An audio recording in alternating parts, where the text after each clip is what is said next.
Gonna have some fun with this next topic. I always enjoy kind of Heisman conversations, preseason Heisman conversations, because it never quite goes how you think it's going to go, or often doesn't quite go how you think it's going to go. Who thought going into last year that Drake May was going to be a guy that in November was someone we considered to be a Heisman Trophy candidate?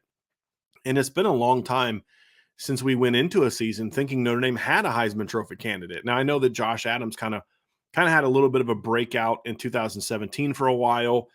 He was a guy that you had the 33 trucking thing that they had, the hats and all that other kind of stuff in 2017, and he was getting a little bit of Heisman love. Ended up not being in the top 10 because he faded down the stretch, and so even though he had really good numbers, he kind of faded down the stretch and wasn't really a guy that was in that conversation. But it's been a long time since we've gone into a season thinking the Notre Dame had a guy, Manti in 2012, finished second in Heisman Trophy voting. But who had Manti Te'o finishing second, runner up in the Heisman Trophy voting on their bingo card before the season started? I don't think many people did, right?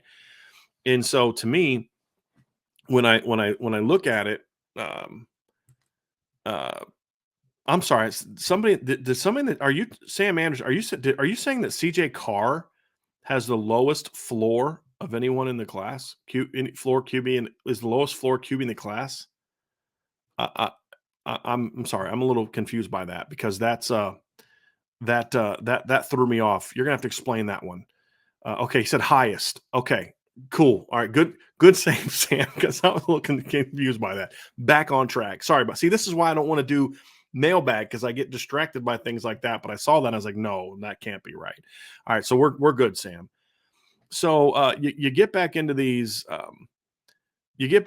situations where you break down the Heisman Trophy voting, and you're like, yeah, Notre Dame's just not going to be in it. It's not going to be a thing. Well, then you enter the season, you say, Notre Dame could have that guy. And people have asked a lot of questions in the chat about, what would Sam Hartman need to do to be a Heisman Trophy contender? And so it's an interesting conversation. I've seen some things come out where Sam Hartman is getting consistent top 10 looks in Heisman Trophy conversations. There's an article that came out 2 days ago at 247 Sports that had him ninth. I've seen preseason magazines have him even higher than that.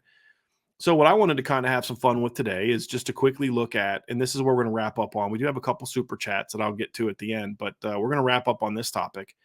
And it's basically Sam Hartman and the Heisman. What would Sam Hartman need to do to win a Heisman? What would a Heisman Trophy winning season mean for Notre Dame? And then also kind of who are my top Heisman contenders looking into the 23 season. So, the 23 season. So that's what we're going to kind of wrap up on today. So number one, what's the first thing Sam Hartman can do to be a Heisman Trophy contender? That's easy. Transfer to Notre Dame. So he did that. He obviously was a kid who's put up monster numbers the last 2 years at Wake Forest. I think only two quarterbacks threw for more yards the last 2 years. That was Bryce Young and CJ Stroud. Only two quarterbacks passed for more touchdowns than he did the last 2 years. It was the same two quarterbacks, the Power 5 level. And no quarterback accounted for more touchdowns than Sam Hartman did the last 2 seasons at Wake Forest. And that because he had 12 rushing touchdowns, and neither CJ Stroud nor Bryce Young could match that. So you look at him in 2021, for example, Sam threw for over 4,200 yards. He had 39 passing touchdowns, 11 rushing touchdowns.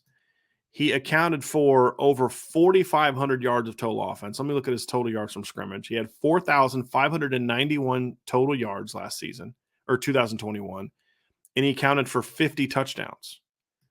And he did not finish in the top 10 for Heisman voting. Didn't finish in it. You had, and you look at his numbers. Kenny Pickett that year had very comparable numbers to Sam Hartman.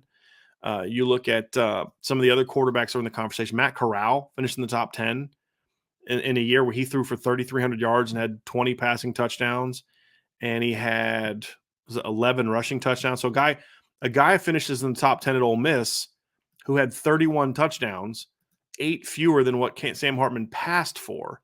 Desmond Ridder was in the top 10 that year. He was at number 8, and he had 3,300 passing yards and had 30 touchdowns, and he rushed for 300 yards and had 6 more touchdowns. So again, another guy who didn't even have as many total touchdowns as Sam Hartman passed for, in a year where Sam Hartman had 50 touchdowns. Why? Because he was at Wake Forest. And he led his team to 11 wins in an ACC championship game berth.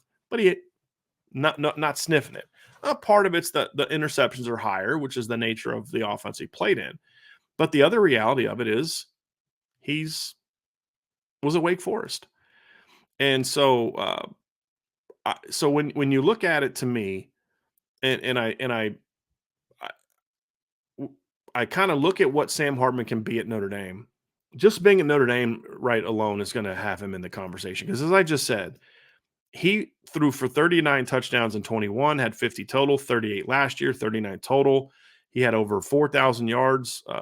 He had 4,500 yards of total offense in 2021. Last year, he played 2 fewer games. Sam actually accounted for more yards. He actually had more passing yards per game last year than he did the year before. And he was only 8 yards off his per game average. So he just missed 2 games. So if the games would have been the amount, he'd had another 4,500 year and well over 40 touchdowns. So he would have had another big year. Ian Book at Notre Dame finished 9th in Heisman voting in a year where he passed for 2,830 yards and had 15 touchdowns passing, and then added 485 yards rushing and 9 touchdowns. So in 12 games, the same amount of games as Sam Hartman threw for this season, Ian Book had let's see what his total offensive numbers were. Let me pull this up here real quick. That site is not showing it. So in 2020, Ian Book goes out and accounts for 3,315 yards and 24 touchdowns. And he finished 9th in the Heisman Trophy voting. Sam Hartman in 2021 accounts for 4,591 yards, over 1,000 higher. Leads his team to 11 wins in 14 games. Actually, let's look at his just numbers this year so we can have the same number of games. So Ian Book in 12 games passed for 2,830 yards, 15 touchdowns, 485 yards rushing, 9 touchdowns, 3,315 total yards of offense, 7.07 yards per play, 24 touchdowns, 9th in Heisman Trophy voting, 12 games. Sam Hartman last year passes for 3,701 yards, has 129 yards rushing, so 3,830 yards of offense. That's over 500 more yards of per game, or total yards than Ian Book. That is 24 plus 9, 43 more yards per game. He had a higher yards per play, 7.23 to Ian Book 7.07, and he accounted for 39 touchdowns and finished in the top 10. So the difference is where are you? And this is what it's always been for 20 years. The Heisman Trophy goes to one of the best offensive quarterback, running back, or wide receiver on one of the best teams in the country. If Ian Book's at Wake Forest, those same exact numbers and that same exact record do not have him 9th in the Heisman voting. So that's the first thing that he did. That's the reality of it. That's the bias part of it. And this is one of those ones where being at Notre Dame could be a bias for him. So then you have to ask yourself, okay, well then what does he need to do to be a legitimate Heisman contender, numbers-wise? He's not going to throw for the kind of yards that past winners have. He's not going to throw for 4,800 yards like Bryce Young did in 2021. He's not going to throw for 4,500 yards like Caleb Williams did this year. So what does he need to do? Well, look what the number 2 Heisman voters this year were. C.J. Stroud this past season in 13 games threw for 3,688 yards and 41 touchdowns, and Max Duggan finished for 3,698 yards. Hendon Hooker finished in the top 5 with 3,100 yards. Bryce Young this year threw for 3,300 yards. So I think for Sam Hartman, if you can get to 3,500 plus yards, that's a number that's going to allow him to be in the conversation. If he can get to 30, I'd say if the closer he gets to over 35 total touchdowns, he'd probably get close to 40 total touchdowns, whether it's 35 passing and 5 rushing, whatever the case may be. I think he's going to need to lower his interception rate a little bit, get it to 10 or lower. To me, I'm good with that, and just be an impactful player. Those are numbers that if he's at Notre Dame, we'll have him in the conversation if there's one different thing that happens, and that is Notre Dame has to be really good. You can't be 9-3. You can't be 9-4. If you put up those numbers on last year's team and the results of the games are the same, you're not a Heisman contender, nor really should you be. The way that the current thing is, it's going to have to be Notre Dame is going to be really good. But the counter to that is, if Sam Hartman puts up those numbers, then Notre Dame is going to be really good. Like I've asked people this before, and I'll ask all of you. You guys can answer in the chat. If Sam Hartman is Notre Dame's quarterback last year, do they lose to Marshall? I think most of us are going to say no. If Sam Hartman is, and I'm saying he's the quarterback and nothing else changes, there's no other differences. Do they beat Marshall? We all agree yes. Do they beat Stanford? I think we all agree yes. There's no way they lose to those games. I don't think either one of those teams beat Notre Dame. Then the question is, okay, would they have been able to beat Ohio State and USC? I think at best you go 1-1 in those two games. I think beating Ohio State last year still would have been tough, because I don't think actually Tyler Buchner, I thought he played okay that game. The problem they had last year against Ohio State was they couldn't run the football, and they didn't give the quarterback time to throw. I don't know that changes if Sam Hartman's the quarterback. I think that would have been tougher. I think USC they could have beat. And I've said this, guys. USC did not play great against Notre Dame. Caleb Williams played great against Notre Dame. Notre Dame had a bad game plan that allowed USC to run the ball more than they should have. And Caleb Williams was like playing like Superman. I think you look, and I've said this, it's a 17-7 game at halftime. Notre Dame gets the ball. They go right down the field. They're in scoring territory. I think they're already in field goal territory. And Drew Pine drops the ball. USC recovers. They go down and score, and next thing you know, it's 24-7, and it's ball game. Notre Dame kept scoring to make it closer, but they never really challenged USC after that. I've contended that if they score there at 17-14, that's a different ball game, because now every time they score, you score back. It's a 3-point game. You make one stop, and you've got the lead back. And then you've got another chance. I think it was 31. I'm trying to remember what the score was when he threw the interception. I think it was 31-24. Let me just find this box score real quick, because I'm trying to remember what the score was when Drew threw the second had the second turnover in the game when he threw the interception in the second half. So it was 31-21. Notre Dame has the ball. There is 6 minutes to go on the clock when they get the ball. They're driving.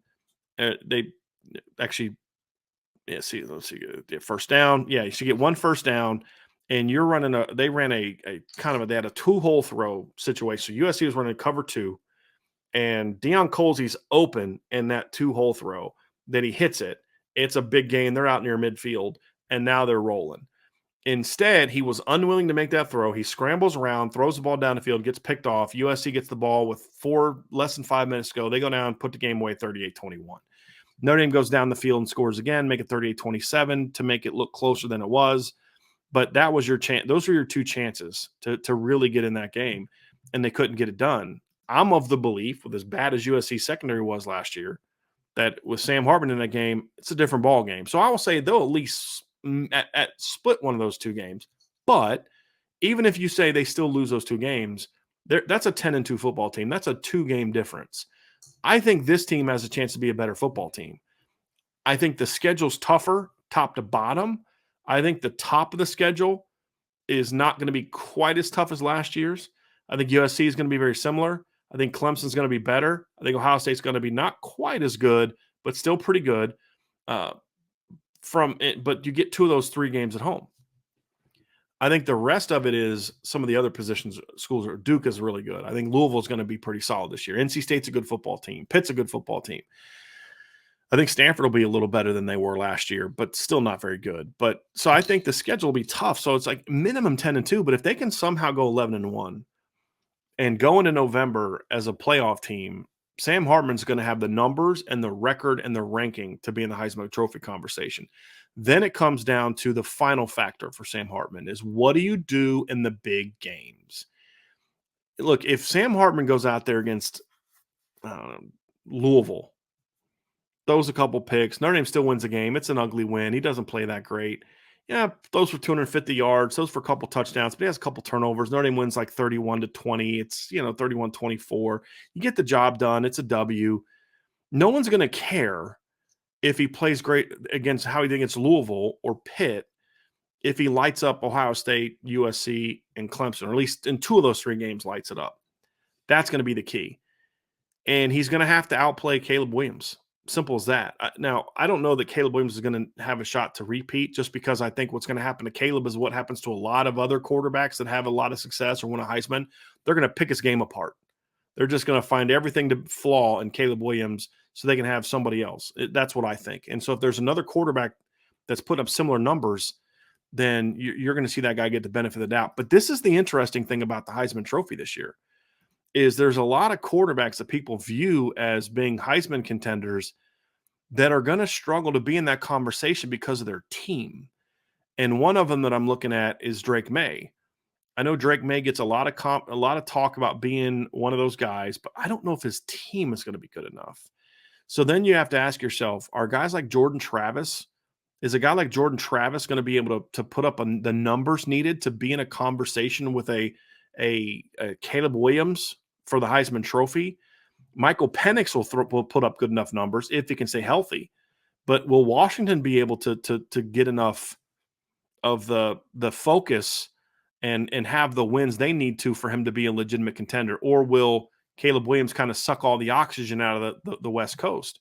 Well, I mean, there's a chance that Michael will get his football. He'll get his chance, in my opinion, to go out there and do that. Because when you look at Washington's schedule this year, they're pull it up here real quick. They have to play USC at USC.